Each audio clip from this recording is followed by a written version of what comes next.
Mahigit 50 individual na naharap sa iba't ibang kaso ang naaresto sa Oplan Janitor Fish sa Laguna. Narito ang unang balita ni John Consulta. Wala pa mo kaso, sir. Meron. May complainant ka, tinuturo ko ng complainant.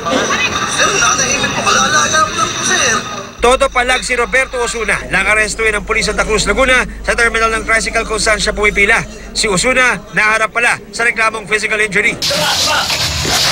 Si Jobert Tanchico naman ng Kabuyao agad pinusasan matapos mahagip ng CCTV kasama ang kanyang grupo na bitbit ang isang bag na naglalaman ng laptop. Tinangay raw mula sa isang nakaparadang van.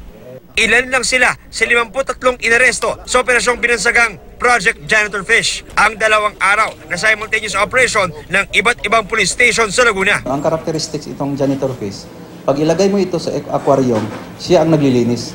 Lahat nililinis siya, yung lumot, yung dumi. Kami sa kapulisan, under sa Project Janitor Fish, wala kaming pinipili. Kahit pa ang piyansa niya is 2,000 o walang piyansa, basta malaman namin na may existing warrant ka, talagang i-enforce namin yan, huhulihin ka namin dyan. Kanya-kanyang paliwanag naman ng mga naresto tungkol sa kinakasangkutan nila. Piniprame up lang po ako. Iba sir yung may gawa.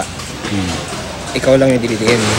Hindi ko po pinagsisisihan po ang ginawa ko para lang po sa pagtatanggol ko sa sarili ko po. Kasi ako naman po madali niya. Target ng Laguna Police na huliin ang mga may warrant na nagtatago na sa ibang probinsya. Nag-a-assign tayo ng police, yung tinatawag natin na tracker team, na para kung saan man silang pumunta, halimbawa wala na dito sa AOR natin, yun yung tinututukan ng tracker team para masunsun sila kung saan probinsya. And then kami nakikipag-coordinate sa mga ibang lugar, sa ibang probinsya, para matuntun kung nasa sana yung mga wanted person natin na yun. Para sa unang balita, John Consulta reporting.